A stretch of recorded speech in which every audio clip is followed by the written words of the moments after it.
Bom dia, queridos. Quero saudar a todos com a graça e a paz do nosso Senhor e Salvador Jesus Cristo.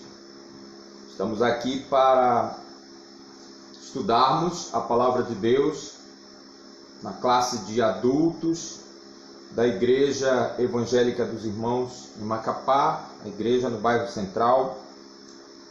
E, como eu digo sempre, é um privilégio, um prazer muito grande poder compartilhar a Palavra de Deus com os irmãos. Só vamos dar um jeito aqui no volume da TV, tá ligado? Então, como eu ia dizendo, nós estamos continuando a estudar a Palavra de Deus. É um privilégio, um prazer. Só um momento. Muito grande. A Palavra de Deus. Então, nós vamos prosseguir aí com o estudo do livro de Atos. Estamos trabalhando essa revista e eu sempre faço questão de mencionar o trabalho aqui dos irmãos da editora cristã evangélica. Uma série de estudos para adultos, pequenos grupos. O título é Atos dos Apóstolos e nós estamos na lição de número 6, que fala de Estevão. Alguns dizem o primeiro mártir cristão, né?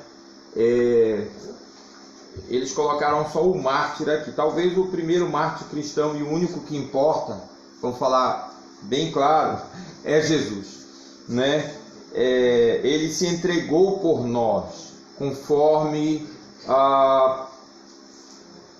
aquilo que já estava predito desde antes da fundação do mundo. Jesus se entregou por nós e se tornou o nosso Salvador. A sua morte, nós dizemos, é uma morte vicária, isto é uma morte substitutiva. Ele morreu no nosso lugar e nós estamos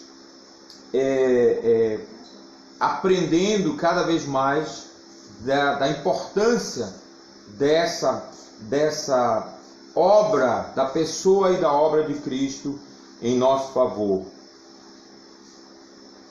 O texto base aqui é Atos capítulo 6, versos aí vai até o capítulo 7 do versículo 70, a partir do verso 8 e vai até o capítulo 7, né? Final do capítulo 7. Mas antes de nós abrirmos a palavra de Deus e começarmos a estudar, nós vamos orar. Vou pedir ao Tiago que ore, pedindo a Deus que nos abençoe no estudo da sua palavra nesta manhã. Oremos. Senhor Deus e Pai, graças te damos, Senhor, pelo dia de hoje que está se iniciando para a gente. Muito obrigado, Senhor, pela tua misericórdia e graça. Obrigado. Você renova a nosso favor, Senhor, todos os dias. Senhor. Muito obrigado por teu Filho Jesus Cristo, nosso Salvador. Obrigado, Senhor, pela sua morte, sua ressurreição. Senhor. Obrigado pela esperança que temos, Senhor, por meio dele, de um dia estarmos contigo no céu para todo sempre. Amém. Te pedimos tua orientação para este dia, Senhor, do estudo da tua palavra. Abençoe teu servo, Senhor, que irá trazer a porção da tua palavra nesta manhã. Abençoe também cada pessoa que está ouvindo, que irá ouvir, Senhor. Abençoe suas vidas, ajude para que cada um possa estar separando este dia, Senhor, para estar meditando no Senhor, na tua palavra, Senhor. Amém. Nos abençoe, Senhor, nos dê um bom estudo, não somente aqui na nossa classe, mas também todas as classes que estarão, Senhor, neste momento abrindo a tua palavra e estudando, Senhor. Amém. Nos abençoe em nome de Jesus. Amém. Amém. Muito bem, nós vamos fazer o seguinte, nós vamos ler só a parte final, é uma leitura longa, né? E nós vamos ler apenas a parte final do texto, aí do capítulo 7. Então, por favor, abra aí a sua Bíblia.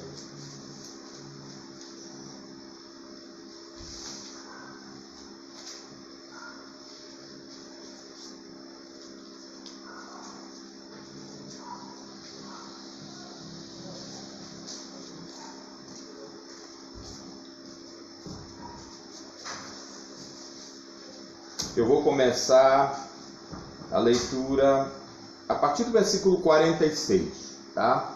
Atos 7, de 46 até os 60. A palavra de Deus diz assim, o discurso de Estevão, é ele que está falando ainda, diante do Sinédrio.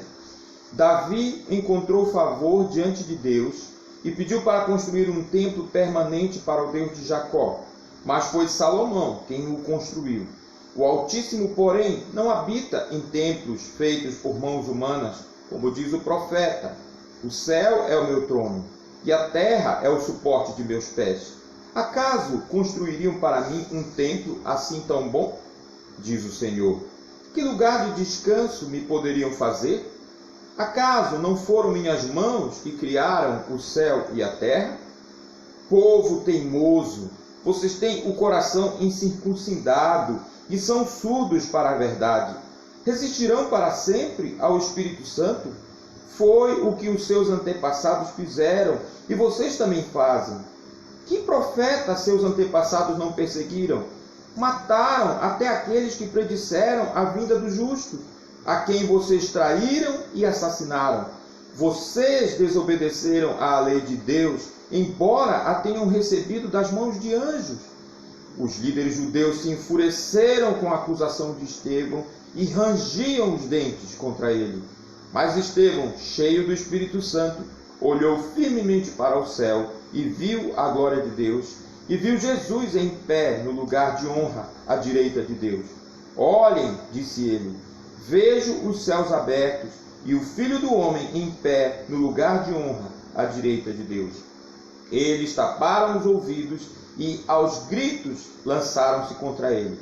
Arrastaram-no para fora da cidade e começaram a apedrejá-lo. Seus acusadores tiraram os mantos e os deixaram aos pés de um jovem chamado Saulo. Enquanto atiravam as pedras, Estevão orou: Senhor Jesus, recebe o meu espírito. Então caiu de joelhos e gritou: Senhor, não os culpes por este pecado. E com isso adormeceu. Então, esse é o texto, e nós já temos aí o final de uma longa passagem que fala justamente sobre o julgamento e a execução desse servo de Deus chamado Estevão. O comentarista da nossa lição hoje é o pastor Evaldo Bueno Rodrigues. E ele faz aqui uma introdução, uma espécie de revisão daquilo que foi falado na semana passada, não é? Com o irmão Edivaldo, que fez a lição. O Estevão, ele nos é apresentado aí na controvérsia que aconteceu no capítulo 6, quando houve aquele problema na igreja entre os não-judeus, né, os crentes de fala grega, como está colocado no texto, e os judeus, os crentes que vinham do judaísmo, né? Isso foi comentado, a gente não vai voltar, eu só quero ler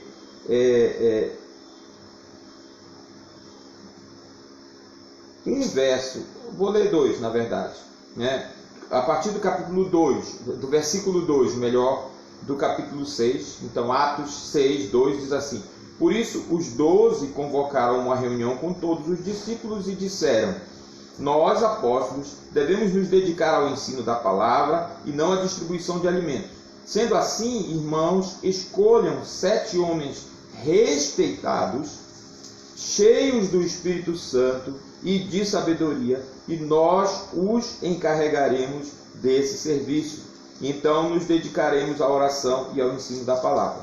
A ideia agradou a todos e escolheram Estevão, homem cheio de fé e do Espírito Santo, e aí vai a lista. Então é nesse momento que Estevão nos é apresentado, né? Então o primeiro ponto que o autor coloca aí é justamente o caráter e o serviço de Estevão. Então ele já nos é apresentado por Lucas, o autor deste livro, como alguém que tinha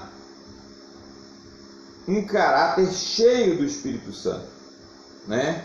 É muito importante a gente lembrar disso. Estamos, ao estudar o livro de Atos, ainda trabalhando o que é a Igreja de Cristo.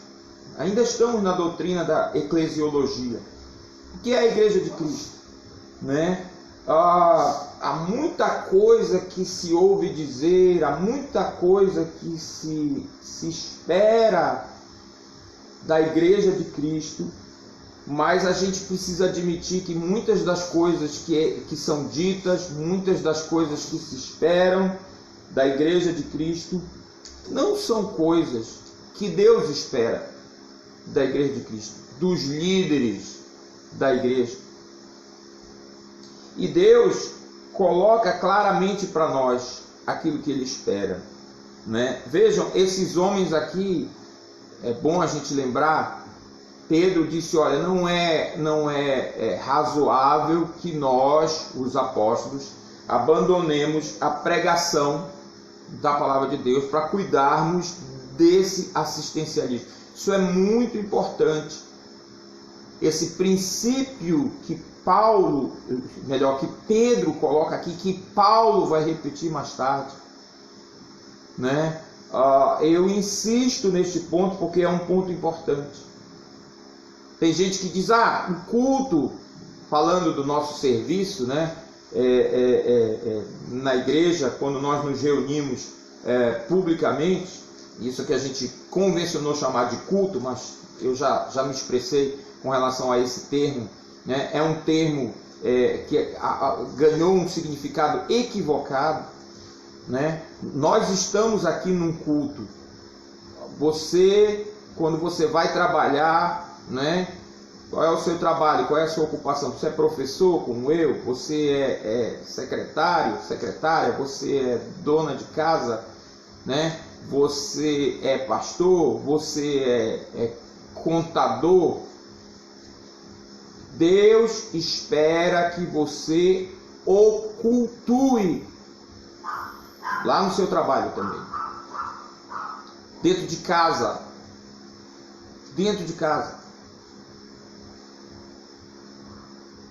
Deus espera que você o cultue, mais do que Deus espera, na verdade.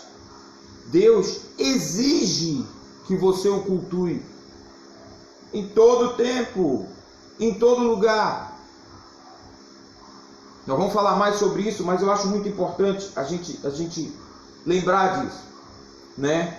E aí é muito comum quando a gente fala do serviço lá religioso que a gente faz lá no nosso prédio, que a gente chama de culto, né? Às vezes as pessoas dizem assim, não tem parte mais importante no culto. Você já ouviu isso? Não tem parte mais importante no culto. Tudo no culto é importante. Isso é verdade. Mas eu vou lhe dizer uma coisa, preste bastante atenção porque eu vou lhe dizer, e a palavra de Deus me apoia. Entre as coisas importantes daquele serviço, há uma mais importante, que é justamente a exposição, a entrega e o recebimento da palavra de Deus. A gente pode fazer muita coisa importante e participar de muita coisa importante nos nossos serviços, nos nossos ajuntamentos públicos, mas entre essas coisas importantes, eu vou repetir, há uma sim que é mais importante, que é a entrega e o recebimento da palavra de Deus. E veja que eu estou dizendo a entrega e o recebimento. Essas duas coisas são importantes. Sem orgulho, sem Deus conhece o meu coração, mas sem nenhum tipo de ostentação, sem nenhum tipo de futilidade da minha parte, eu dou graças a Deus, porque na nossa igreja, e isso por gerações, nós temos tido o privilégio de ter uma entrega da palavra de Deus abençoada, de ter pessoas que têm se esmerado, que têm se esforçado para entregar um estudo da palavra de Deus que seja profundo, que seja biblicamente correto, que seja doutrinariamente correto. E existe uma doutrina correta, existe sim uma ortodoxia. Esqueça esses teólogos de internet que estão aparecendo aos montes por aí. Um dia desse me mandaram o vídeo de um dizendo que essa história de ortodoxia, isso é conversa fiada. Não existe uma ortodoxia. Paulo, que o povo chama aí, dizendo que é o bambambam aí da ortodoxia, a teologia de Paulo é uma mistura de filosofia grega com judaísmo. Que besteira! Primeiro porque Paulo não tinha uma teologia. A gente fala assim, a teologia paulina, né? A teologia joanina, a teologia de Pedro, mas quando a gente se expressa dessa forma, a gente está falando da maneira como esses homens, inspirados pelo Espírito Santo, expuseram as Escrituras. Deus usou homens, usou a sua personalidade, a gente já falou sobre isso várias vezes, a gente já estudou essa doutrina, mas o que eles expõem é a palavra de Deus. Por isso eu digo, a entrega da palavra de Deus ela é importante, mas também o recebimento, a maneira como você pode estar ouvindo um pregador capacitado, você pode estar ouvindo uma exposição da palavra bíblica bem construída, e a sua mente está viajando, mesmo lá dentro do prédio da igreja, a sua mente está viajando por diversos lugares. E você pode estar em diversos lugares, menos onde você deveria estar, que é aos pés de Deus, ouvindo a sua palavra.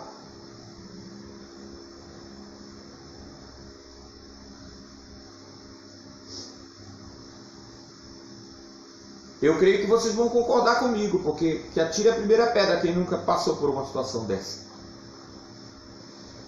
Você nunca se pegou, o pastor está lá falando, o professor está lá falando, e você está fazendo conta, e você está organizando sua agenda para o dia seguinte, e aí de repente, né, o Espírito dá aquela cutucada e você se toca. Então não basta a entrega da palavra, também a maneira como você recebe essa palavra é importante. Eu vou voltar para isso mais tarde. Então Pedro disse assim, ó, não é razoável que a gente abandone a pregação, a exposição da palavra para cuidar dessa questão aí da assistência às viúvas. Escolham homens. Desculpa. Escolham homens. Não qualquer homem. Isso ficou claro. E o pastor Evaldo, ele comenta aqui. Estevão era homem de boa reputação, qualidade indispensável a quem se encarregará das finanças e da administração da igreja de Jesus.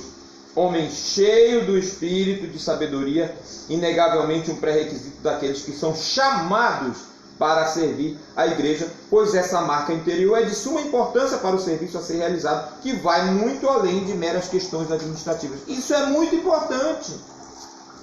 Na igreja do Nosso Senhor não existe serviço que possa ser feito por qualquer um. Gente, isso é muito importante. Isso é um princípio fundamental.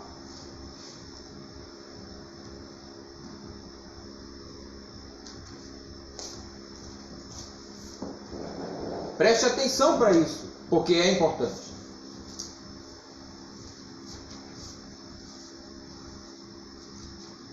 Sabe que eu endosso, respeito o princípio congregacional da nossa igreja, mas às vezes nós podemos nos confundir, nós podemos nos enganar, achando que o serviço congregacional, ou que a forma congregacional como nós administramos ou procuramos administrar a igreja de Deus, é democracia, vamos dizer assim. A vontade da maioria, o que a maioria decidir, tá bom.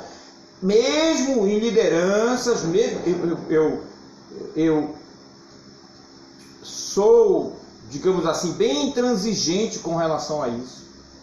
A voz do povo não é a voz de Deus. Não confundamos as coisas.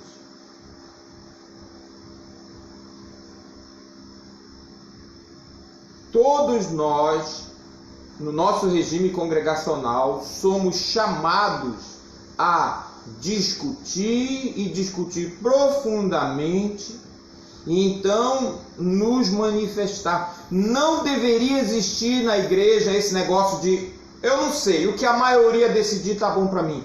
Meu querido, minha querida, quando você faz isso, você está sendo negligente com o mandato sagrado que Deus colocou sobre a igreja, portanto sobre você, se você é membro da igreja. Eu não sei, eu nem quero discutir isso, o que a maioria resolver está bom para mim. Negativo. Não é assim não.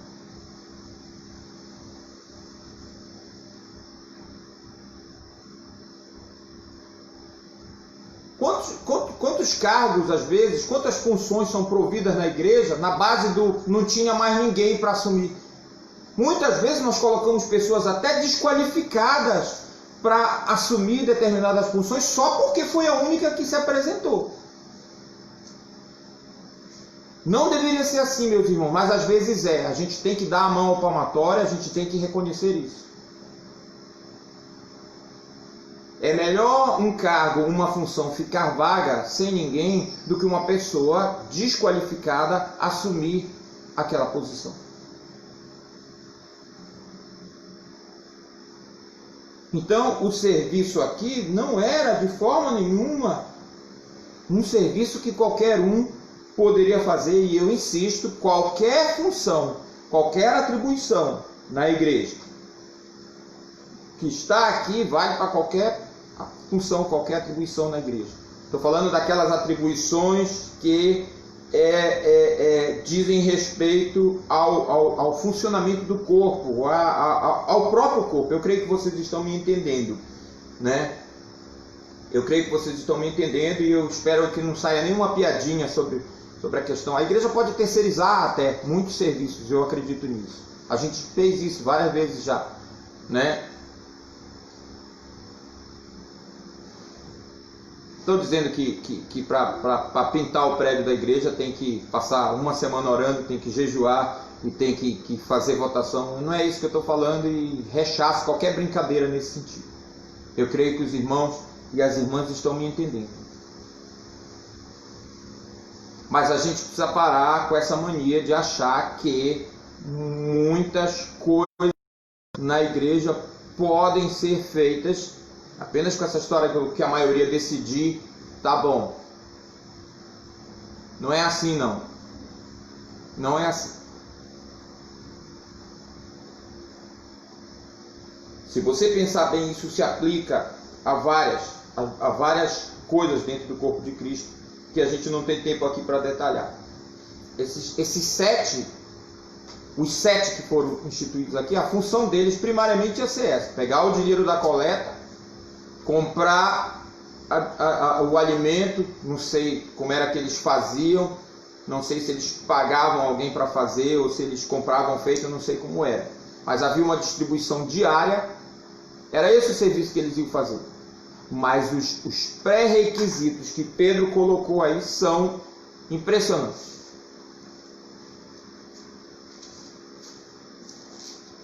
E Estevão era um desses homens, cheio do Espírito Santo. Cheio do Espírito Santo. Cheio de sabedoria. Cheio de poder. Homem cheio de graça e poder.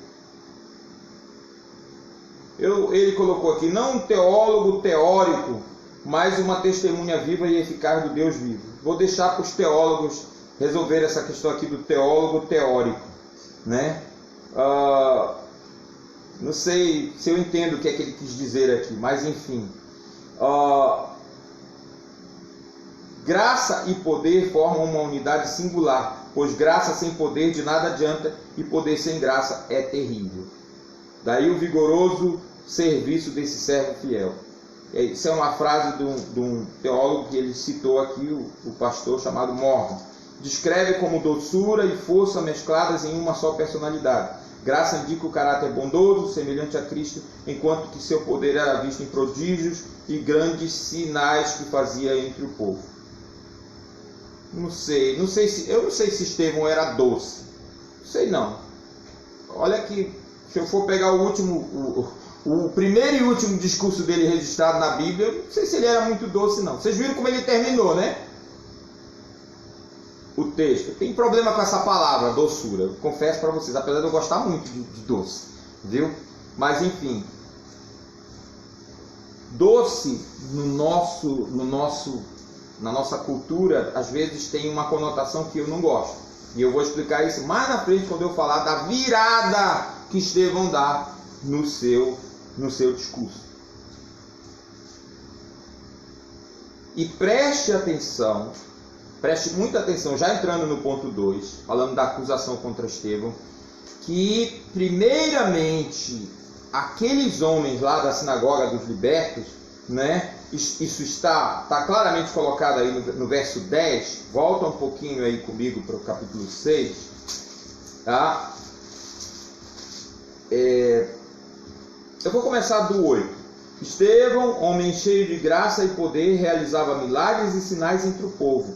Um dia, porém, alguns homens da chamada sinagoga dos escravos libertos começaram a discutir com ele. Eram judeus de Cirene, de Alexandria, da Cilícia e da província da Ásia. Nenhum deles era capaz de resistir à sabedoria e ao espírito pelo qual Estevão falava. Então convenceram alguns homens a mentir a respeito dele, dizendo: ouvimos Estevão blasfemar contra Moisés e até contra Deus. Com isso agitaram o povo, os líderes religiosos e os mestres da lei, e Estevão foi preso e levado ao conselho dos líderes do povo. Então vejam, está muito bem explicado aqui pelo pastor Evaldo o que provavelmente aconteceu aqui. Estevão deve ter feito como Paulo, o próprio Paulo, né, que aparece aqui como um inimigo do evangelho nesse primeiro momento. O Paulo vai fazer isso depois. Ele vai às sinagogas. Lá nas sinagogas havia aquela leitura pública, né, da lei, no caso das escrituras lá, a lei, os profetas e salmos. E Estevão deve ter aproveitado essa leitura pública, esse momento, para expor o evangelho para os seus compatriotas. E nesse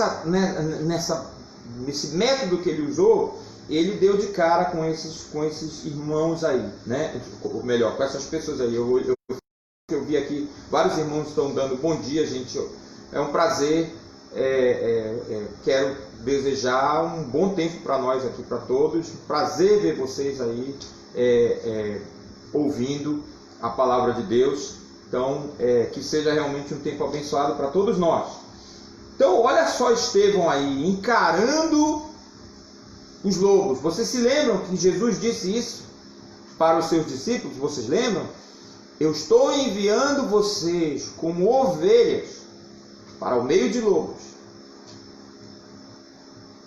Sede, pois, prudentes como as serpentes e simples como as pombas. A gente pode imaginar Estevão indo para aquelas sinagogas, a leitura da palavra de Deus era feita e, quem sabe, ele mesmo lia e depois dizia para as pessoas: irmãos, vocês sabem de quem é que esse texto aqui está falando? Vejam, toda a lei, os profetas, os salmos, o Velho Testamento só tem uma função: apontar para Cristo. Eu tenho um livro aqui na minha estante, um livro maravilhoso. Poxa, se eu tivesse lembrado, eu tinha procurado, mas ele está aqui em algum lugar. É de um pastor. O título do livro é Pregando Toda a Bíblia como Escritura Cristã. Graham Goodsworth é o nome do pastor. Maravilhoso. Não terminei de ler ainda. É um livro denso. Você tem que ir com calma, você tem que ir devagar. Mas é maravilhoso. O Velho Testamento aponta para Jesus. Hoje de manhã nós já ouvimos aí a lição que a irmã Marinete compartilhou com as crianças, né, no Cantando com as Crianças. Uma história muito interessante de Mefibosete, né, o filho de Jonatas, que foi acolhido por Davi quando Davi assumiu o trono. É uma história até meio dura, né, para a gente pensar, explicar para as crianças, né, que quando um rei assumia, o costume era matar toda a descendência do rei anterior. É um negócio assim, realmente, que a gente fica pensando assim, puxa, a gente vai falar isso para as crianças, né? Mas tem que falar, é a verdade. Aliás, se a gente pensar bem, os filmes já mostram isso, né?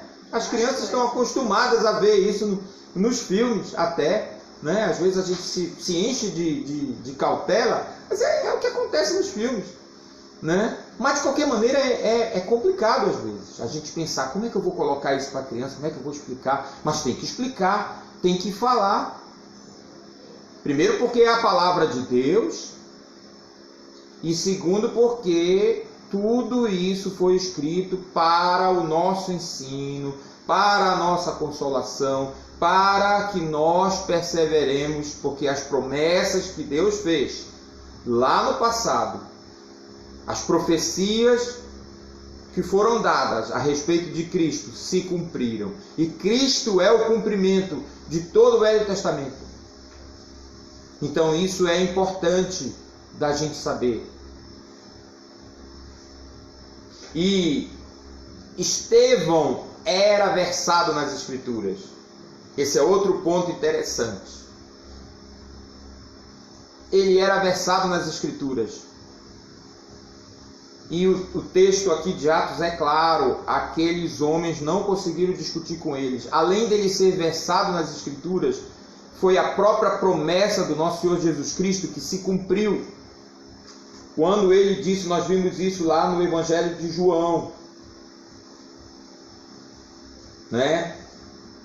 No Evangelho de João e também nos outros evangelhos, Deus disse claramente, olha, quando vocês forem levados para as sinagogas, ele citou aqui Lucas 12, versículos 11 e 12, nós já lemos esse texto ao longo da semana. Quando vocês forem levados para as sinagogas, não se preocupem com o que vocês vão dizer. Quando vocês forem colocados diante das autoridades, não se preocupem com o que vocês vão dizer, porque o Espírito Santo vai falar por meio de vocês. Ele vai fazer com que vocês lembrem todas as coisas que eu ensinei a vocês.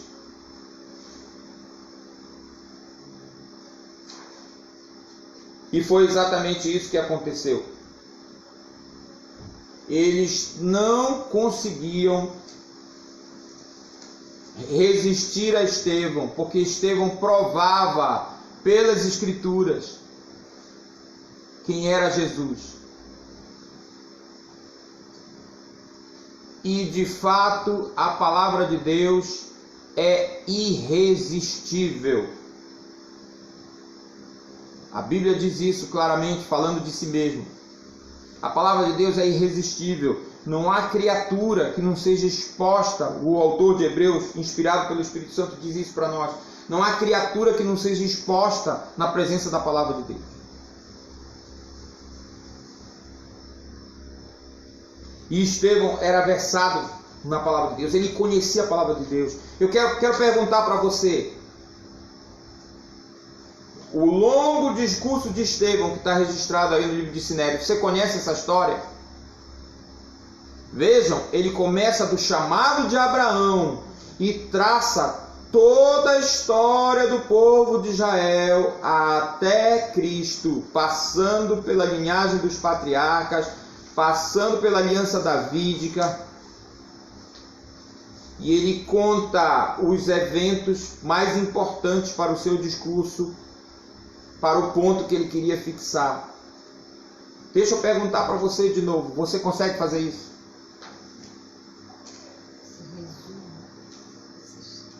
Você consegue? Você tem paciência para acompanhar aquele resumo ali todo? Ou você fica com pressa para passar daquele pedaço ali? Se a gente pegar esse texto e colocar num post do Facebook e do WhatsApp, você vai ler até o fim? Ou você vai dizer, ih, muito grande essa postagem, não vou ler. Talvez quando eu me aposentar, como um amigo meu faz, quando ele vê um texto grande nos grupos da escola, ele coloca lá, talvez quando eu me aposentar, fulano. Como é que você reage?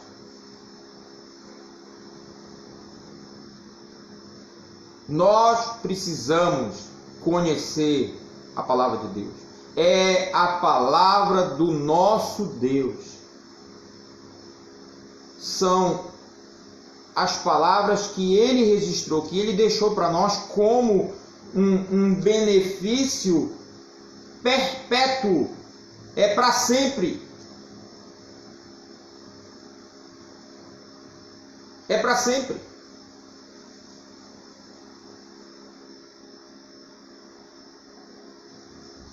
Estevão era versado na palavra de Deus.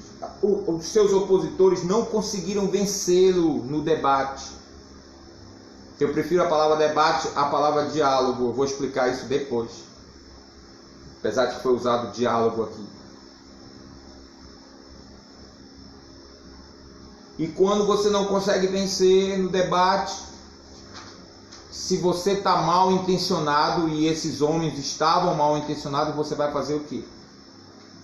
Você vai virar a mesa.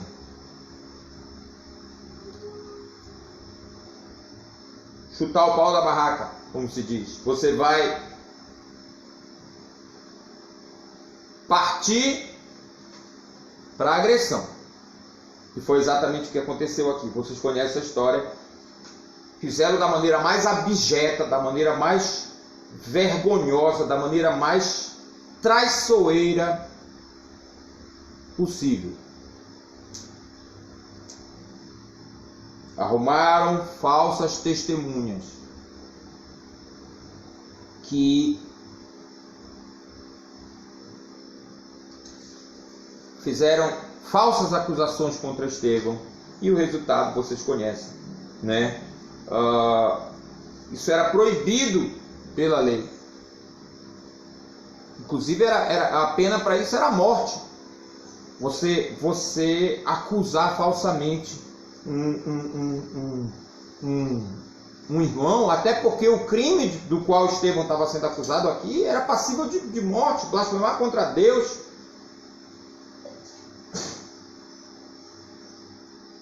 Mas esses homens fizeram isso e arrastaram Estevão para o tribunal, o sinédrio.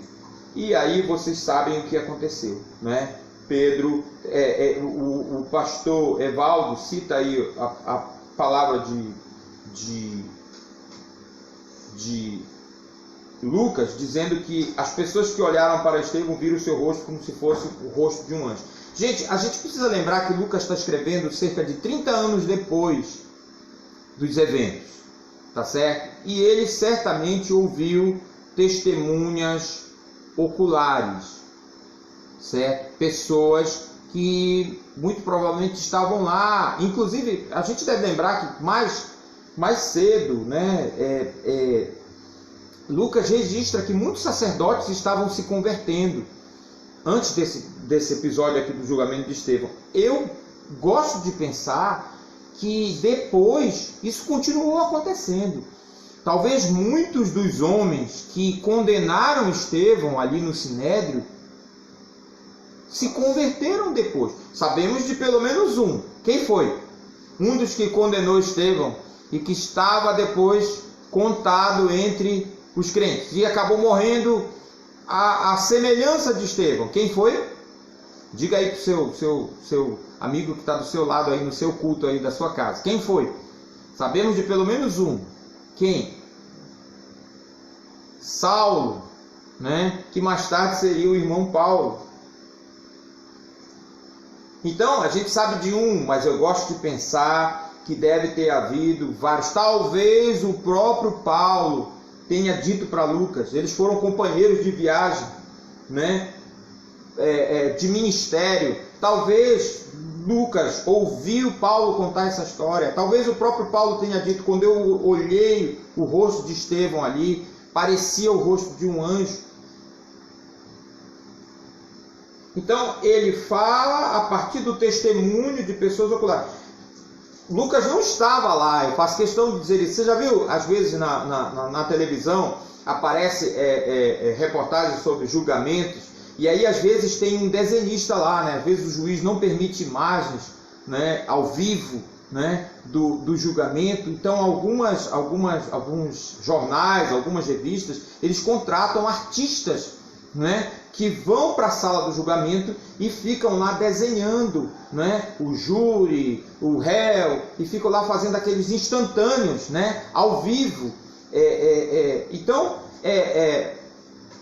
é uma testemunha ocular registrando ali, né, ao vivo aqueles eventos. Não é o caso de Lucas aqui, mas ele certamente ouviu pessoas e começou, né, e fez o seu relato, melhor dizendo, né? Então por isso ele fala aqui dessa forma, né?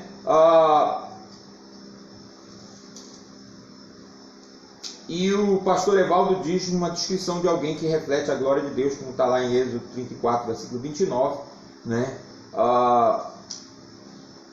Moisés, a gente deve lembrar bem que ele ficou com a glória, com o resplandecer da glória de Deus no seu rosto quando ele desceu do monte, quando ele recebeu as tábuas da lei. E aí Estevão começa a se defender.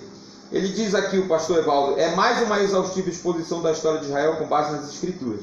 Ele a fez sem nenhuma interrupção até concluir com duras palavras contra seus ouvintes.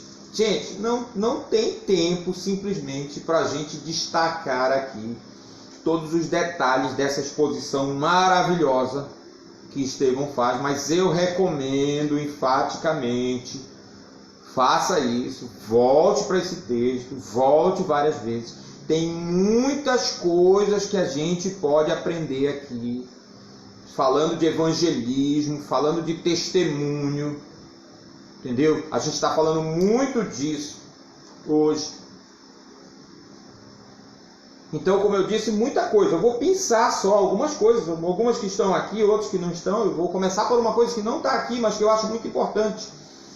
É estabelecer um ponto de contato entre você e os seus ouvintes. Isso é importante por duas razões. Primeiro, porque quando você estabelece... Por que Estevão vai para a história, inspirado pelo Espírito Santo? Isso era a história deles, era a história do povo de Israel.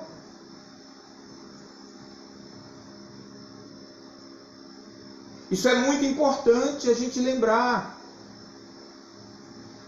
Os eventos a respeito do nosso Senhor Jesus Cristo, eles não estão soltos na história. Aliás, Jesus é a coisa mais radical, vamos dizer assim, da história de Jesus. É o próprio Deus absoluto, todo-poderoso, se intrometendo, infinito, se intrometendo na vida finita da sua criação. Isso é um fato extraordinário, isso é uma coisa incrível. Deus, o próprio Deus, transcendente, infinito, absolutamente separado da sua criação, todo-poderoso, se tornando carne e sangue como nós. Que coisa maravilhosa! Se intrometendo na nossa história, se submetendo ao tempo. Ele que não está no tempo, ele que está além do tempo. Isso é uma coisa radical demais, isso é extraordinário. Às vezes nós queremos falar de Jesus para as pessoas e nós nem nos importamos em conhecer a história delas.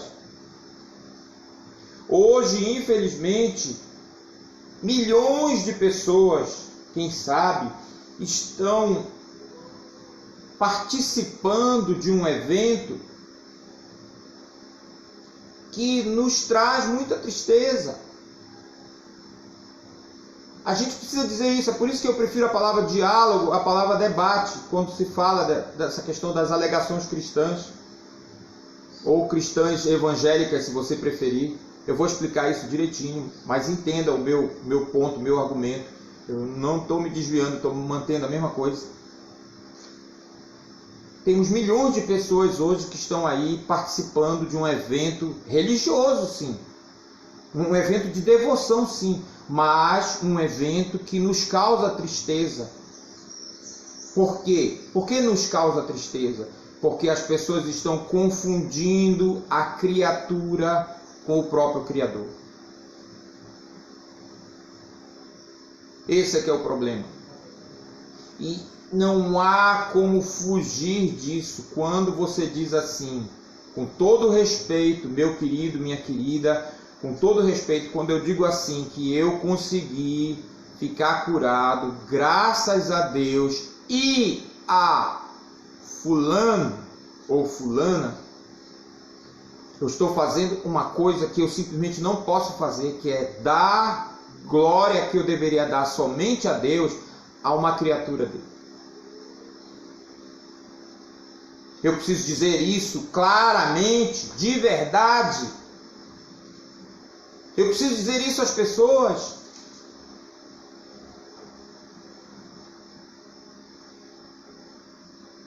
Por mais difícil que seja, por isso eu digo, diálogo dá ideia.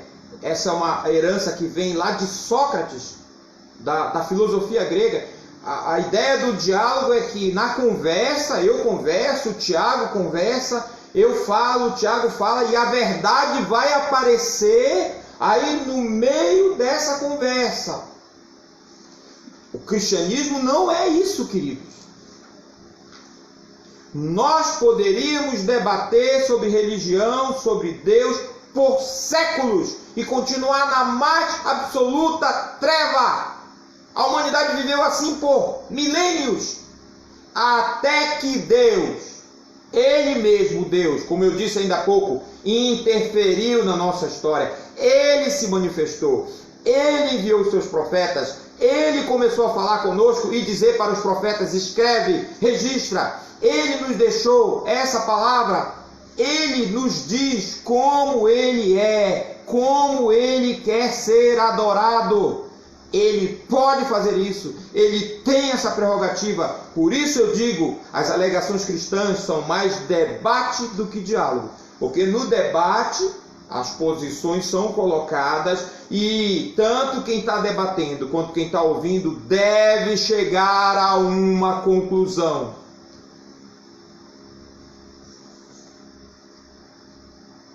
Porque se eu e o Tiago estamos conversando e se eu estou dizendo uma coisa que é radicalmente diferente daquilo que o Tiago está dizendo, um de nós dois está errado e o outro está certo. Não tem jeito.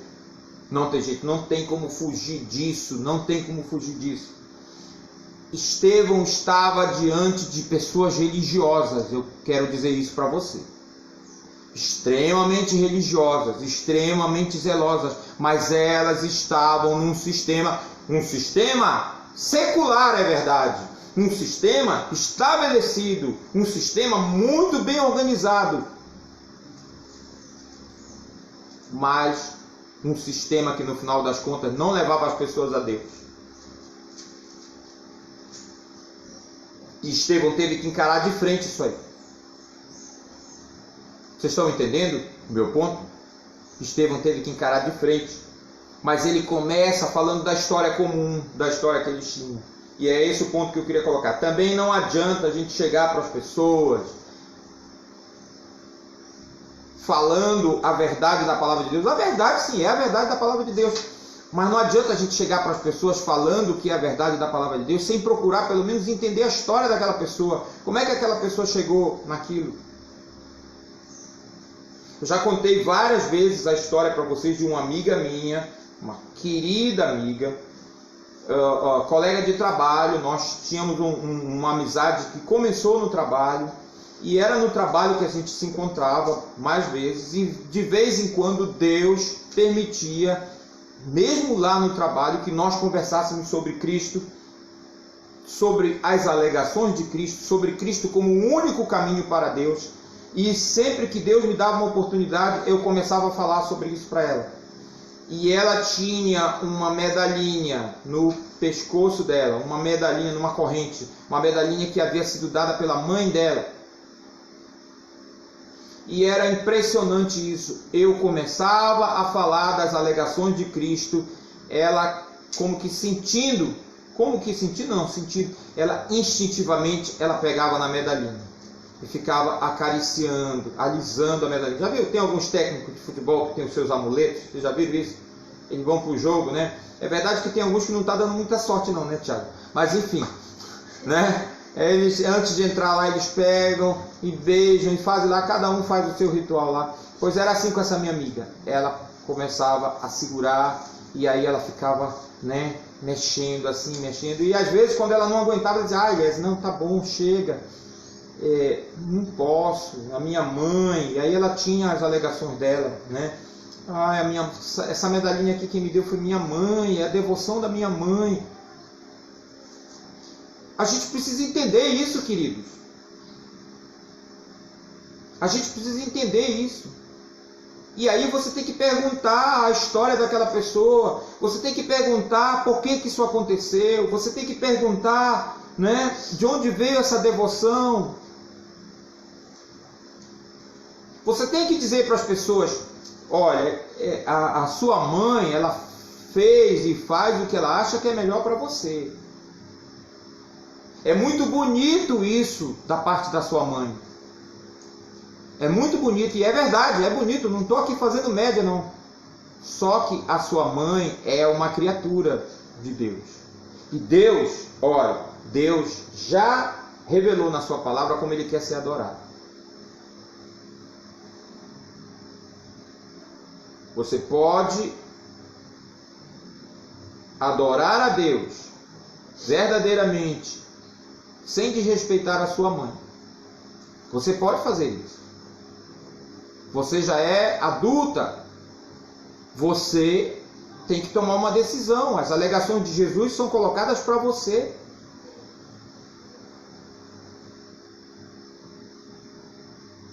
Eu louvo a Deus de dizer que essa minha amiga, ela entregou a vida dela para Jesus.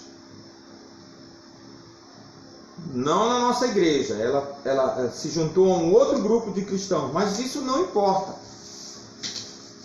Inclusive, no dia que ela se batizou nessa igreja, ela me convidou. Infelizmente eu não pude ir, porque eu tinha compromisso na igreja. Mas ela me convidou. E sabe a medalhinha? Ela pegou a medalhinha e devolveu para a mãe dela. Eu achei lindo isso. Colocou numa caixinha, bonitinho. Alguns podem até achar, eu já ouvi dizer, para ter jogado fora. Não, entenda. Nós estamos lidando com pessoas que têm sentimentos. Deus nos criou assim, Deus nos criou com sentimentos. Nós não podemos, a pretexto de levar o Evangelho, passar por cima do sentimento das pessoas, querido. Isso é uma maneira desastrada de falar do Evangelho. Não é assim. Ela pegou, colocou numa caixinha, ela me contou essa história também.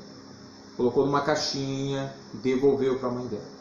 Não, minha filha, é tua. Não, mãe, eu estou devolvendo para a senhora, mamãe. Guarde.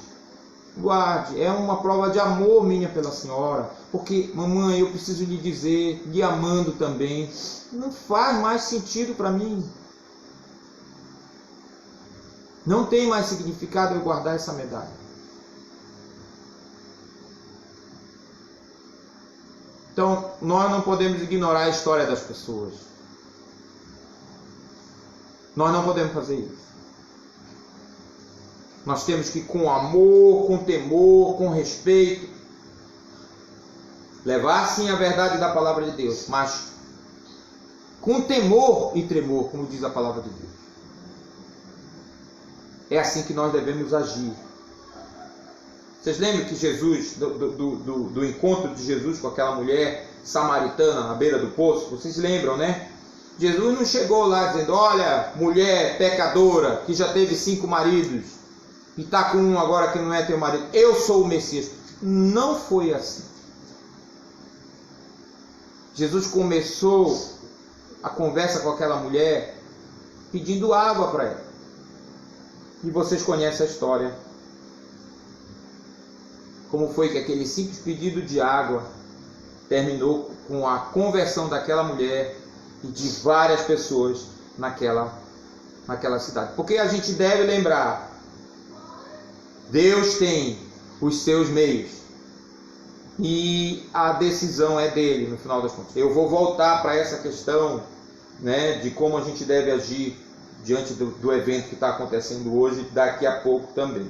Tá? Mas por enquanto eu faço isso. Estevão aproveita a história do seu povo, do povo de Israel, e começa a mostrar como Deus, se intrometendo na história, preparou a salvação por meio do Messias. E aí ele vai, né? Está relatado aí, a gente não vai voltar, né? Ele começa com Abraão, depois ele vai para José, depois ele vai para Moisés, né? Depois ele chega em Davi, e assim ele vem. Estevão, diz o pastor Evaldo aí na página 33, no ponto número 1, lá depois da vírgula, Estevão reitera sua importância na história, falando do tabernáculo, mas insiste em afirmar que nem o tabernáculo e nem o templo deveriam ser considerados a casa do Senhor em algum sentido literal.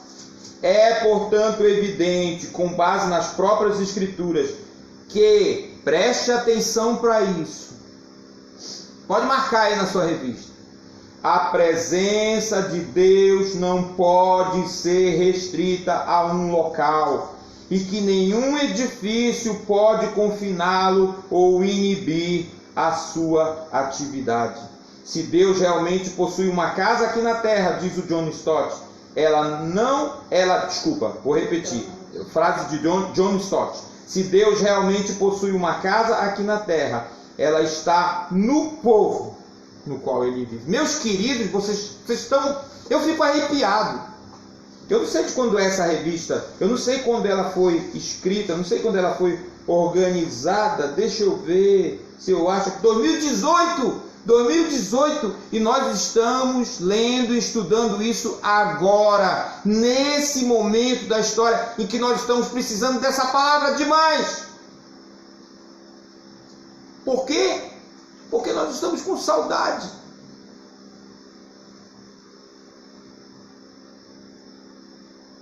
Nós estamos com saudade de nos reunir.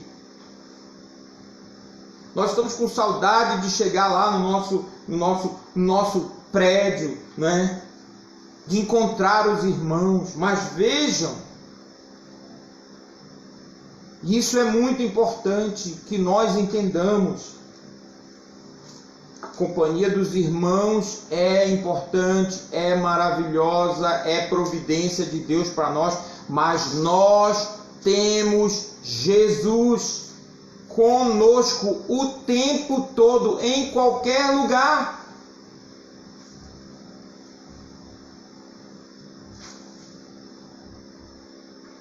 A presença de Deus não está limitada de maneira alguma a um prédio.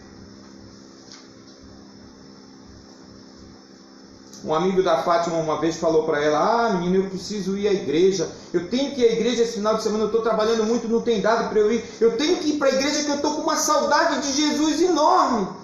Meu Deus do céu, o que é isso?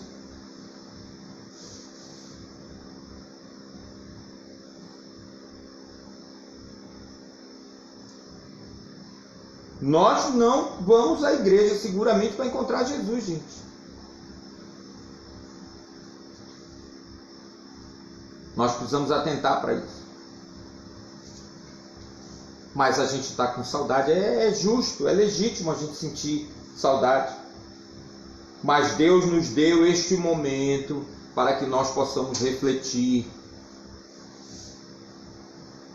Vamos refletir, vamos pensar. Não, o meu Deus não habita em santuários feitos por mãos humanas. O meu Deus está dentro de mim. O Espírito Santo nos foi outorgado, nós fomos presenteados com o Espírito Santo. Jesus disse: Ele estará para sempre com vocês. Se Deus realmente possui uma casa aqui na terra, então ela está no povo, no qual Ele vive no povo. Aliás, se vocês forem olhar, lembrei disso agora, se vocês forem olhar o texto lá que foi até citado aqui, quando Davi chegou para Natã, é muito interessante. Vá lá olhar esse texto depois, a gente não vai ver agora, eu nem me lembro de cabeça onde é, mas Davi chegou para Natã e disse assim: olha, Natã, é o seguinte, eu estou morando numa casa de cedro, uma casa bonita aqui, um palácio, e a arca de Deus está numa tenda. E aí Natã, logo apressado, falou assim: olha, vai, faz o que tu colocaste na tua mente. Cumpre com todo o propósito, o Senhor há de abençoar, alguma coisa assim ele disse. E aí a Bíblia diz que à noite o Espírito do Senhor apareceu para Natã e disse: olha, volta lá para Davi, porque tu falaste lá, mas eu vou falar agora.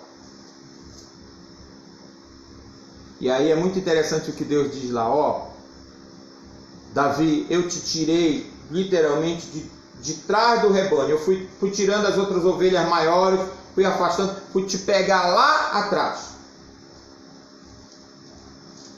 Eu fiz isso, Deus diz. Eu, porque eu sou Deus, porque eu sou soberano, porque eu sou absoluto, eu fiz isso. Agora tu estás querendo construir uma casa para mim, mas nunca precisei, desde toda a eternidade, de uma casa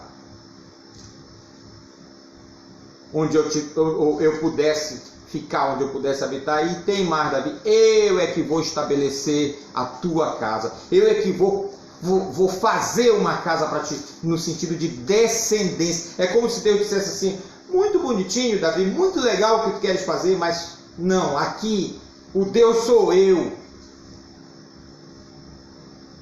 Aquilo que tu estás querendo prover para mim, Davi, eu vou prover para ti, e eu vou fazer isso de maneira permanente, porque eu sou Deus, eu sou fiel,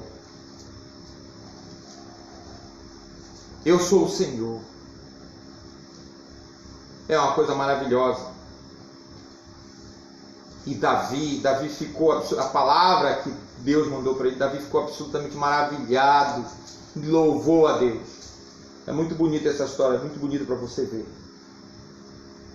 A presença de Deus não pode ser restrita a um local, e nenhum edifício pode confiná-lo ou inibir a sua vontade. Eu fui cobrado essa semana por um amigo meu querido, que está querendo visitar a nossa igreja. Ele, enfim, começou a ler a Bíblia e aí chegou à conclusão que a igreja onde ele estava não era a ideal. Por uma série de razões que eu não vou falar aqui agora. Mas isso ficou claro para ele. Eu fui muito cauteloso quando ele estava ainda em dúvida. Eu disse: olha, essa é uma decisão que você tem que tomar. Nunca é uma decisão fácil. Finalmente ele entrou em contato comigo e falou: olha, Elias, não dá mais, eu realmente estou saindo de lá. A igreja de vocês, eu falei: olha, a gente ainda não está reunindo presencialmente. E eu tenho dito isso para ele algumas vezes. Aí essa semana ele mandou um áudio para mim e disse: poxa, mas a igreja de vocês nunca abre. Né? Eu respondi para ele, mandei um áudio também, disse assim: meu querido, a nossa igreja nunca fechou.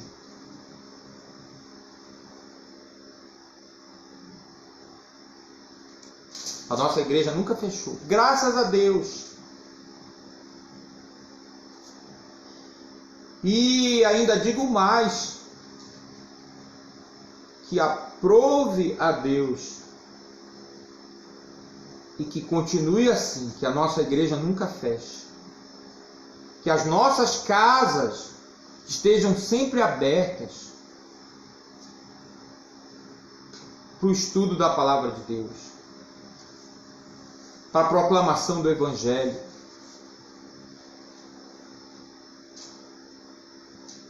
essa pandemia tem que nos ensinar alguma coisa, gente.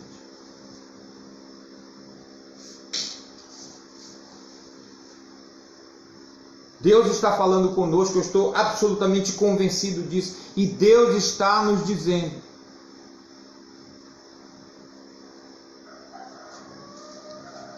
o céu é o meu trono, a terra é o estrado dos meus pés. Eu não posso ser confinado a 4 paredes.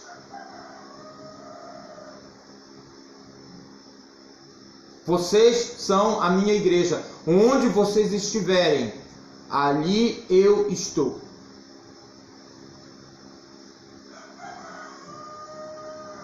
São todas palavras do nosso Deus registradas aqui na Sagrada Escritura. Então, a nossa casa precisa estar aberta à proclamação do Evangelho.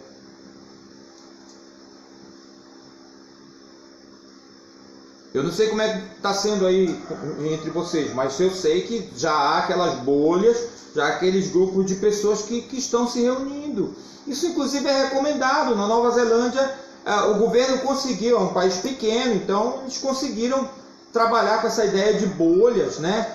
Os vizinhos têm desde que não haja contágio ali, eles têm essa prerrogativa de circular. E nós já estamos fazendo isso, ainda que informalmente, sem precisar de intervenção governamental. Eu tenho insistido nesse ponto. As pessoas que estão convivendo com você e que podem estar juntas, faça isso domingo de manhã, domingo à noite, até se for o caso. Reúna. É família, né? É todo mundo ali dentro, né? Vez por outra, alguém pode sair da bolha.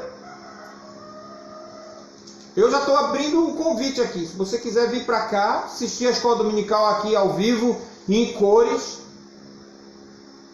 fique à vontade. Depois, quando terminar a lição, a gente vai bem ali, compra um frango e a gente passa o resto da tarde tomando açaí, comendo frango, conversando. Mas conversando da palavra de Deus também é outra coisa que eu tenho dito para as pessoas. Essa pandemia tem nos mostrado que o tempo é pouco, o tempo é curto. Não dá mais para a gente ficar só conversando, jogando conversa fora. É preciso que a gente comece a orar, é preciso que a gente comece a falar da palavra de Deus, a falar de Deus nos nossos encontros sociais. Aniversário de crente tem que ser radicalmente diferente de aniversário de incrédulo. Acabar com essa história do aniversário ser igualzinho ao aniversário do descrente, a não ser na hora que chama o pastor para fazer uma oração. Aí na hora que chama o pastor, às vezes contrata palhaço, contrata não sei mais o que, palhaço vai lá, faz um monte de palhaçada, às vezes palhaçada até que não deveria fazer. É igualzinho ao aniversário de descrente. Só se sabe que é um aniversário de crente na hora que chama o pastor para fazer uma oração. Quero convidar o pastor para fazer uma oração. Aliás, da última vez que falaram, o senhor vai fazer uma oração, eu falei, eu não vou só orar não. Aprendi isso com o pastor da minha sobrinha. Eu fui para o aniversário deles, aí ela chamou, né, o pastor dela, disse, eu vou chamar o pastor aqui para dar uma oração. Aí ele foi para lá, foi com a Bíblia dele, eu acho que eu já contei essa história aqui, mas estou contando de novo. Não vou só orar não, eu também vou pregar. O pastor falou, abriu a palavra e pregou. Aleluia! Isso é o que os crentes devem fazer.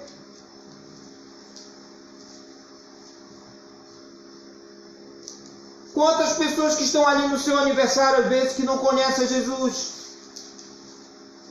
que estão escravizadas em sistemas religiosos opressores, em práticas que levam à perdição, à condenação.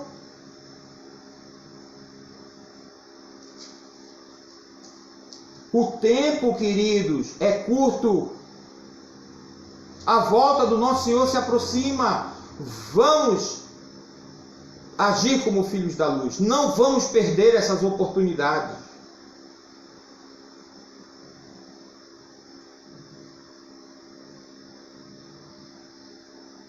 Nós precisamos fazer isso. Nós precisamos fazer isso.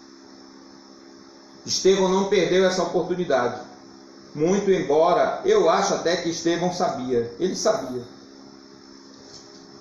Porque vejam, ele vai seguindo com o discurso, eu não vou ler, né? Ele segue a sua exposição na palavra de Deus, aí falando da lei, né? Explicando qual era o objetivo, né? De Deus ao estabelecer a lei. Aí depois ele aponta, não é, ao fato de que eles que se diziam, seus ouvintes que se diziam cumpridores da lei, na realidade não cumpriam a lei.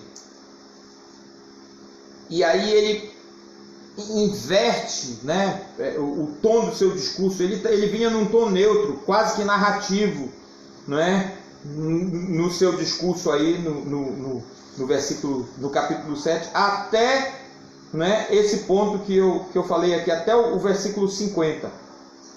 Ele vem repetindo, do versículo 51 em diante, até o versículo 53. Vejam, preste atenção para isso. Ele gastou, se a gente for conferir aqui os versículos, né, do versículo 2 até o versículo 50, 49 versículos. Ele veio descrevendo a história do povo de Israel, pontuando aqui e ali sobre o que Deus tinha feito.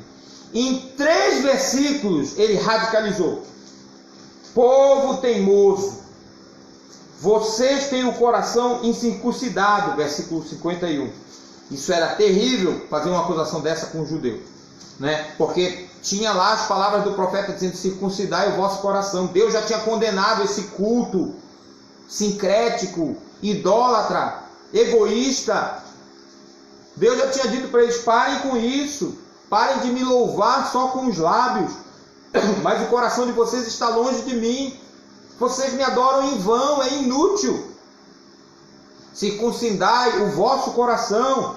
Deus já tinha dito para eles, e é exatamente essa acusação que Estevão faz aqui. Povo teimoso, vocês têm o coração incircuncidado e são surdos para a verdade. Resistirão para sempre ao Espírito Santo?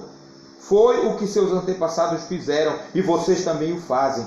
Que profeta seus antepassados não perseguiram? Mataram até aqueles que predisseram a vinda do justo, Jesus, a quem vocês traíram e assassinaram. Vocês desobedeceram à lei de Deus, embora a tenham recebido das mãos de anjos. É uma virada radical no discurso.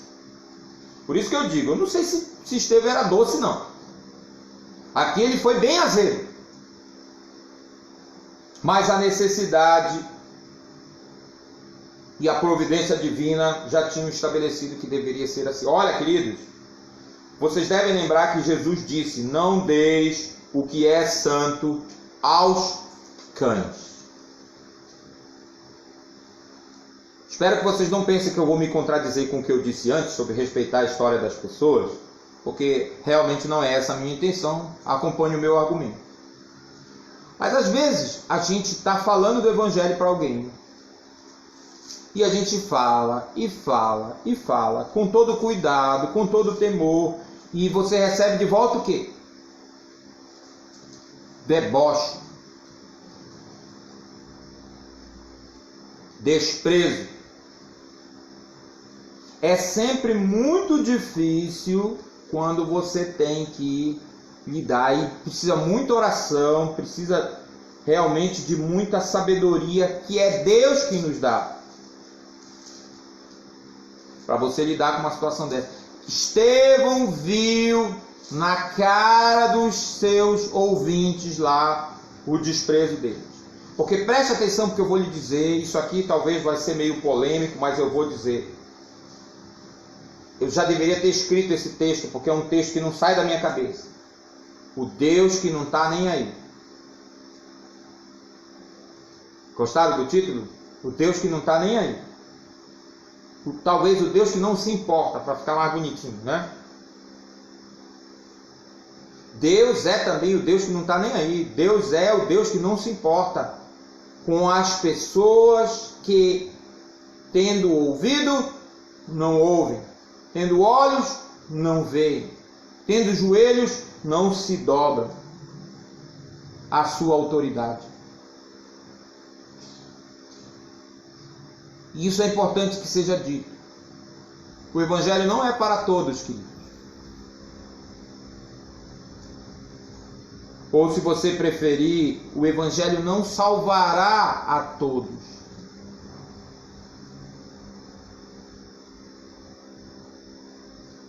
Eu me levanto contra esse evangelho mendicante que a gente vê muitas vezes por aí. Já comentei isso várias vezes, em que certos pregadores estão aí praticamente implorando para as pessoas dito aceitarem Jesus. É um termo que eu não gosto, um termo que eu tento tirar da minha vida, não usar mais. Às vezes ainda me pego, né? Às vezes ainda escapou. Veja como é difícil você se livrar de certos costumes errados, né? Religiosos mesmo que a gente tem. De vez em quando eu ainda me pego. Não é a gente que aceita Jesus. Ele é que nos aceita. Ele é o que nos escolhe. Isso está claro na palavra de Deus. Deus destinou aqueles que crerão para a vida eterna. Isso está aqui no livro de Atos.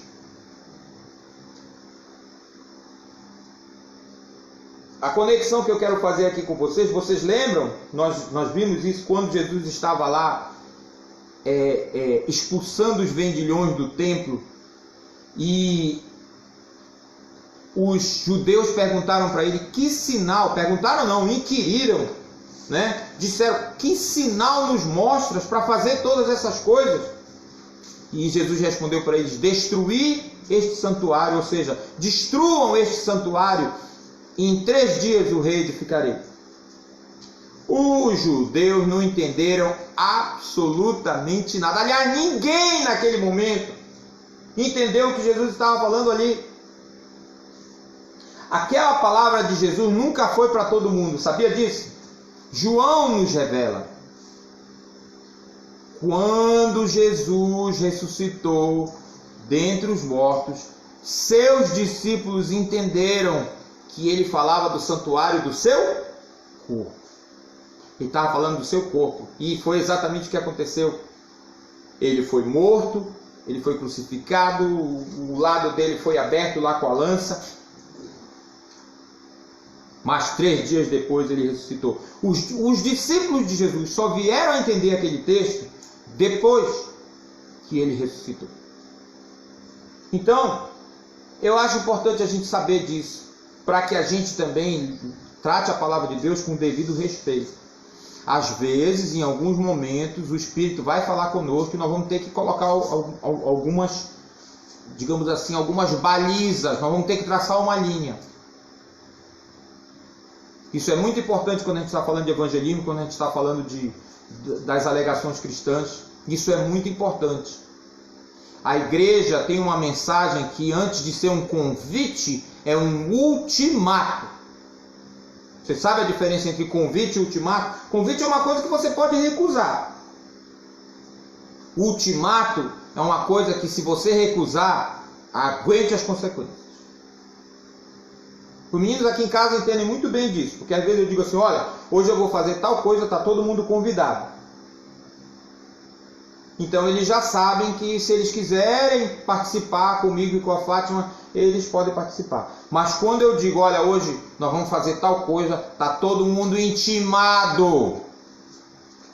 Aí eles entendem. Aí eles já sabem que, se eles não estiverem na hora, vou caçar eles onde eles estiverem.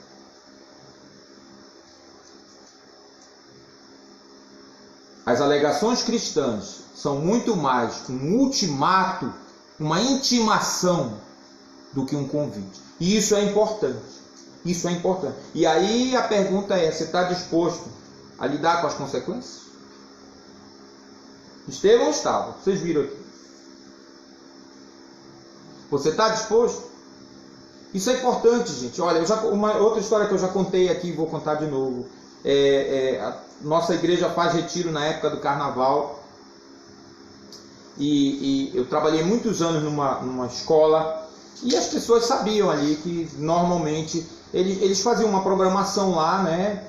Às vezes eles se combinavam, quando não tinha dinheiro para fazer uma programação só, exclusiva, né, do pessoal da escola, eles se combinavam para ir para algum lugar, algum baile, alguma coisa, cada um entrava com uma contribuiçãozinha e eles faziam lá, né? Então eles sabiam que eu não iria, que eu tinha um compromisso no retiro, que na realidade eu nem iria, nem se eu não fosse para o retiro.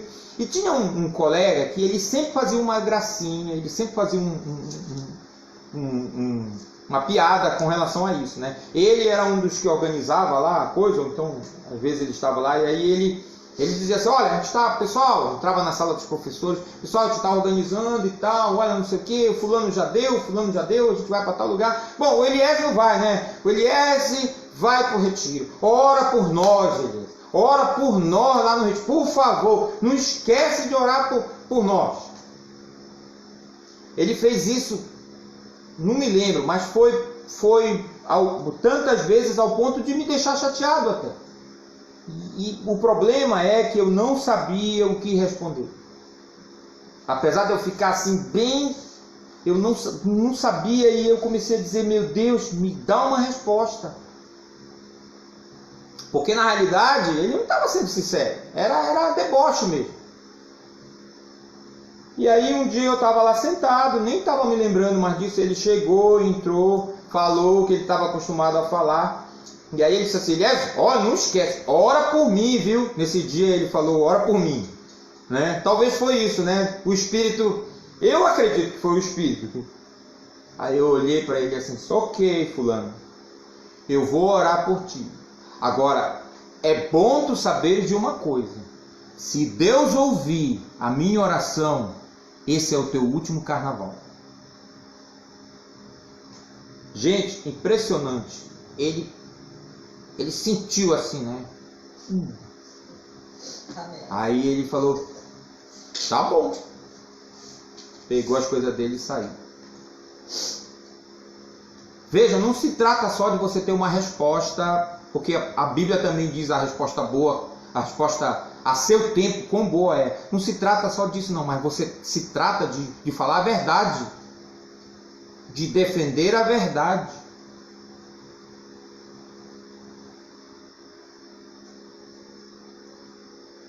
Eu digo sempre, às vezes eu penso que nós estamos muito na defensiva. Nós precisamos também assumir um protagonismo e deixar claro às pessoas quais são as alegações de Cristo, qual é o ultimato que Ele nos dá. O tempo está próximo, arrependei-vos e crede no Evangelho. Nós precisamos levar essa verdade para as pessoas. Agora, há um custo. Eu não quero me deter muito nessa questão aqui. Todo mundo sabe o que aconteceu, mas eu insisto nesse ponto. Eu não gosto muito de fixar essa coisa no martírio. Eu me explico. Martírio tem em toda a religião. Você já deve ter ouvido falar daquelas pessoas, né, de uma certa religião aí, que eles se auto-imolam. É isso mesmo, eles vão para o meio de uma praça, eles estão com o corpo jogado de gasolina, de sei lá, qualquer coisa, combustível, eles simplesmente, serenamente, tacam fogo nele mesmo e ficam lá em posição meditativa até cair. E é impressionante, eles não gritam. Gente, se você já viu uma cena dessa, você sabe do que eu estou falando. Se você não viu e não tem estômago, não tem força, é melhor nem ver. Mas é uma coisa impressionante.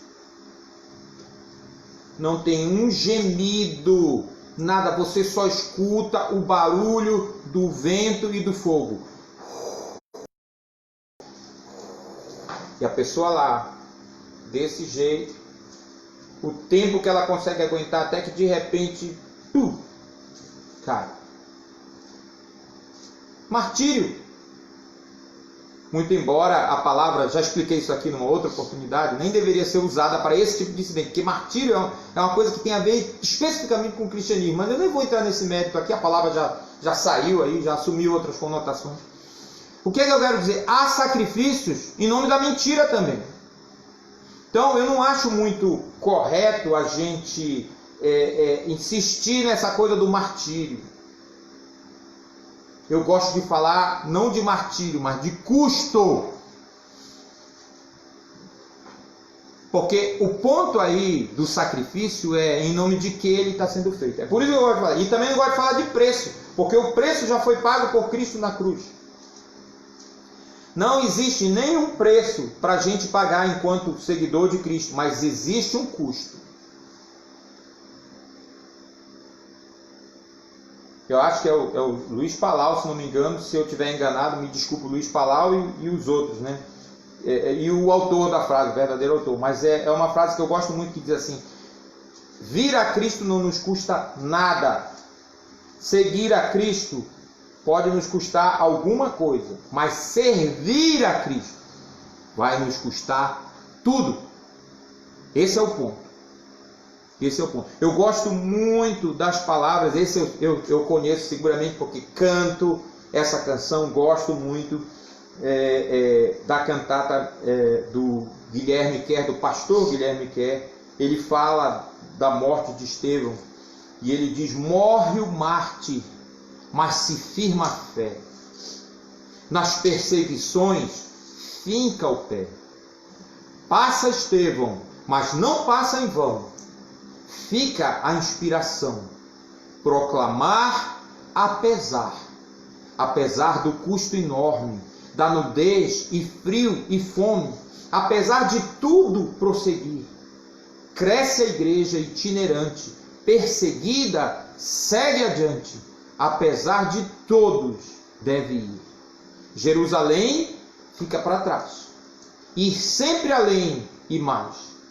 Planos de Deus, mistérios seus, que nos suceda assim. Não é lindo? E é exatamente esse o ponto. O autor de Hebreus, falando sobre isso, discorrendo sobre a luta dos destinatários da sua carta, ele diz uma coisa que é assustadora, mas que vale a pena a gente pensar. Ele diz assim: olha, na luta de vocês ainda não chegaram até o sangue. Ou seja, literalmente, vocês ainda estão aí com a cabeça em cima do pescoço. E ele vai dizer: olha os guias de vocês. Olha lá atrás. Olha as pessoas que morreram. Ele está escrevendo algum tempo depois desses incidentes aqui. Olha as pessoas que morreram. Olha as pessoas que perderam seus bens, que deram com alegria tudo. Olha os que foram encarcerados. Na luta de vocês ainda não chegaram ao custo da própria vida. E ele vai terminar dizendo: não abandonem a esperança de vocês. Ela tem grande galardão, ela tem recompensa. E a recompensa está aqui. Eu acho maravilhoso, né? Estevão levantou os olhos, viu o céu. Deus lhe permitiu isso. E viu a Jesus em pé. O comum é Jesus sentado. Isso é um detalhe que a gente tem que falar, porque é verdade. Jesus, diz a palavra, na maioria das vezes está assentado à destra do trono de Deus. Eu tenho que dizer isso. São 11 horas, mas vocês vão me dar mais uns minutinhos aqui extra. Eu preciso dizer isso. Essa história de sentar à direita não tem nada a ver com política, tá, queridos? E eu sou conservador, tá bom? Eu me defino como conservador. Mas ninguém pode pegar esses textos e dizer que Deus é de direita. Pelo amor de Deus, isso é uma besteira. Essa expressão à destra, à direita, tem a ver com a cultura da época. A maioria das pessoas é destra no mundo inteiro.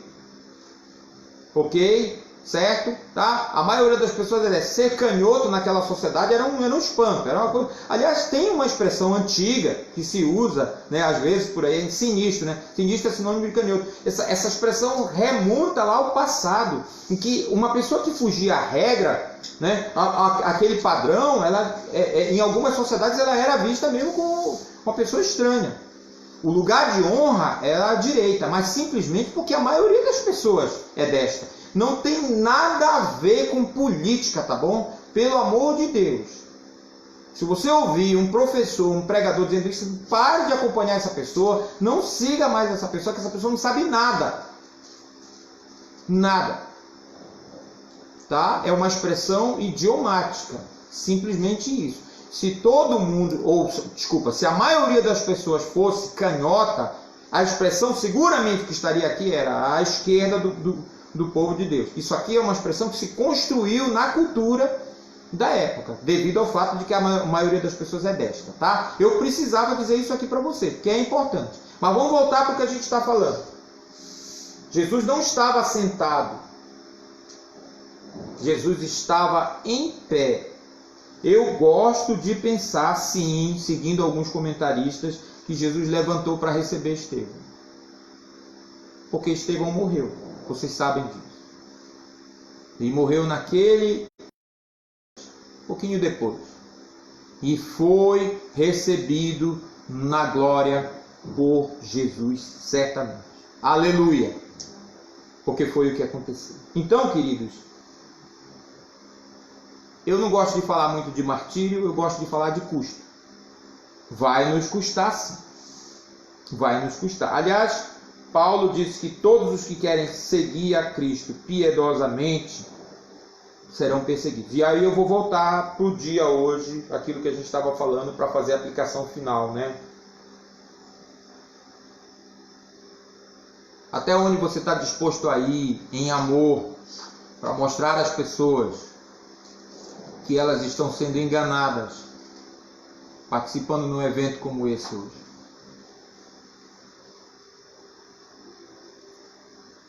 Quais as escolhas que você tem que fazer?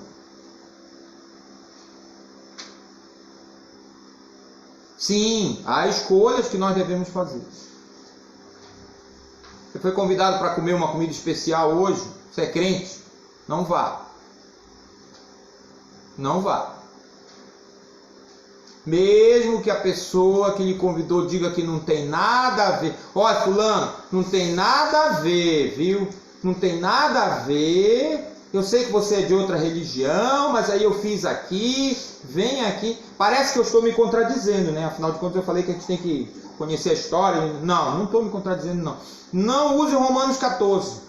Não use Romanos 14, 1 Coríntios, para defender. Não, pode ir. Aquele texto está falando de crentes. Ok? Aquele texto está falando de crentes. Quando ele diz, se não golpear a consciência do irmão, pode ir, pode comer, ele está falando de crentes, ele não está falando de incrédulo. Muitas vezes o incrédulo diz que não tem nada a ver, mas ele vai dizer, você pode ter certeza absoluta, que quando você não estiver presente, ele vai dizer, até o Tiago veio aqui e comeu. Até o Tiago, que é evangélico, ele veio aqui e comeu. Entenda, ele não é crente. Ele não tem essa capacidade. Você pode dizer, não, fulano, muito obrigado, eu agradeço, mas eu prefiro aproveitar uma outra oportunidade. Você pode fazer a mesma iguaria numa outra oportunidade e eu certamente virei apreciar o seu tempero. Mas não hoje. Não hoje. Sabe que eu tenho um amigo querido, ele pode testemunhar essa história se ele quiser. Eu já contei isso outras vezes, várias vezes até. E quando a gente estava em Belém, na universidade, de vez em quando ele me ligava, vamos tomar uma cerveja? Falava, vamos. Falei da primeira vez, né? Pelo menos. Bora lá. Onde é? Tal lugar. Aí ele me pegava, a gente se encontrava e a gente ia. Chegava lá, ele pedia a cerveja dele, aí e uma Coca-Cola para mim. E deixa a garrafa Nunca deixei de ir às vezes que ele me convidou, mas em respeito a ele, em respeito às outras pessoas, até alguns irmãos meus que poderiam me ver lá, eu sempre fiz questão de dizer que eu estava bebendo Coca-Cola. Aliás, para alguns é até pecado maior, né? Algumas pessoas é até pecado maior. Eu fui censurado uma vez por um aluno meu porque estava bebendo Coca-Cola, né? Enfim, a gente tem que tomar cuidado, gente. A gente tem que tomar cuidado. Às vezes a pessoa faz na melhor das intenções, mas a gente nunca sabe. A gente nunca sabe. Então tome muito cuidado. Nós precisamos mostrar às pessoas o caminho errado, em que elas, por questões familiares, por questões de herança, por questões de convívio social, muitas vezes estão obrigadas. Não é fácil, é muito difícil, precisa muita oração, precisa muita sabedoria de Deus, mas nós precisamos fazer isso. Nós precisamos fazer isso. E eu, sinceramente, prefiro me posicionar, prefiro dizer isso claramente para vocês, mas estou aberto aí a questionamentos, tá? Se você quiser aí entrar no grupo da classe, mandar algum questionamento no privado para mim, fique à vontade. Mas eu prefiro, sinceramente, assumir essa posição, porque é muito pouco. O que você vai sofrer por agir desse jeito ainda é muito pouco, tá? É um custo, tá barato para você, tá barato. E a gente deve ficar atento porque a coisa pode piorar, tá? Vamos acompanhar, vamos acompanhar. A coisa pode piorar e muito, infelizmente. Mas Deus está certamente nos vendo. Deus é o Deus que nos vê. E Ele, além disso, é o Deus que programa todas as coisas. É o Deus que decide, que programa a história. Ele recebeu a Estevão na sua glória. E a igreja continuou com a música que eu citei do pastor Guilherme Kerr, letra do pastor Guilherme Kerr. A igreja seguiu adiante e certamente continuará, porque as portas do inferno não podem jamais prevalecer contra ela. Que Deus nos abençoe. Um grande abraço a todos os irmãos, um abraço à irmã Maria Trindade, que foi submetida a uma cirurgia hoje, pelo menos estava programado. Que Deus abençoe a recuperação. Eu quero pedir a oração dos irmãos pelo meu irmão pastor Ivanildo. Amanhã ele será submetido à terceira cirurgia no cérebro. Pedimos realmente que a gente levante um clamor a Deus por ele, pela sua saúde.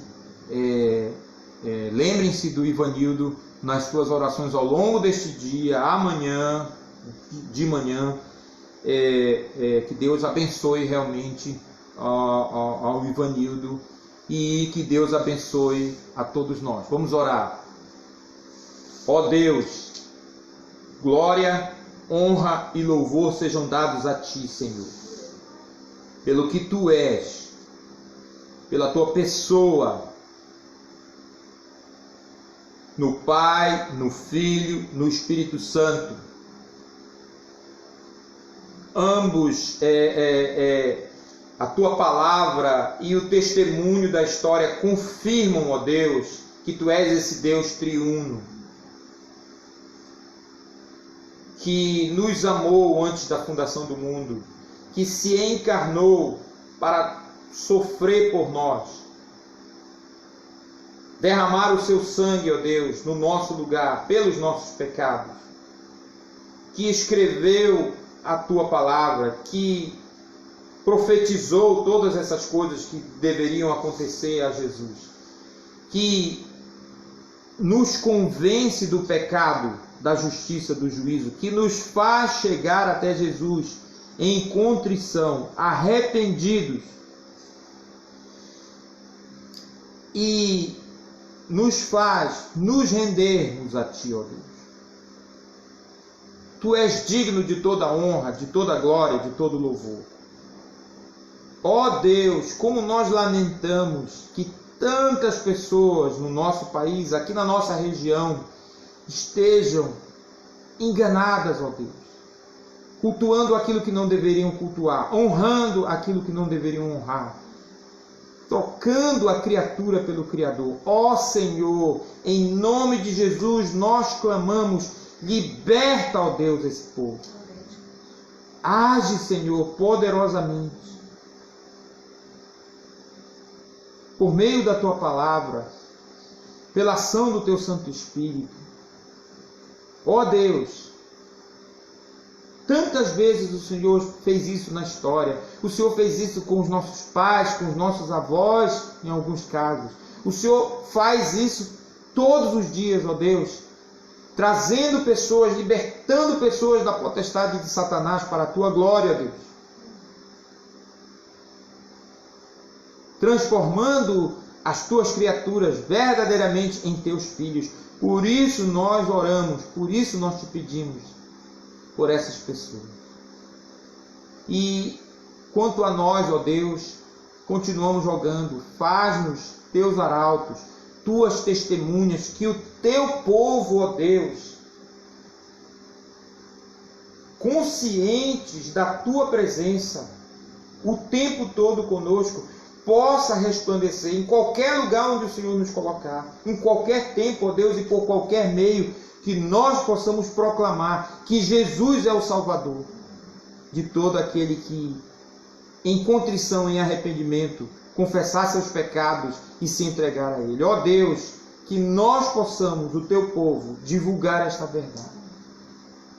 É a nossa oração, é o que nós Te pedimos. E também queremos, ó Deus, lembrar a irmã Maria, pedindo que o Senhor recupere a sua saúde, o seu olho, que ela possa ser bem sucedida nessa cirurgia de catarata. E queremos também pedir pelo Ivanildo, ó Deus, que o Senhor o abençoe grandemente, ó Deus, que de fato, dessa vez, de maneira definitiva, esse problema possa ser sanado. Essa é a nossa oração, ó Deus, isso é o que nós Te pedimos, confiando não em nós mesmos, mas no Senhor, na Tua misericórdia, no Teu amor, e pelo amor e pela pessoa do nosso Senhor, do nosso Salvador, o Senhor Jesus Cristo.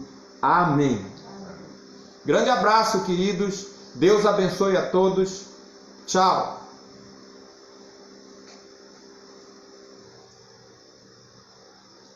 Marcos.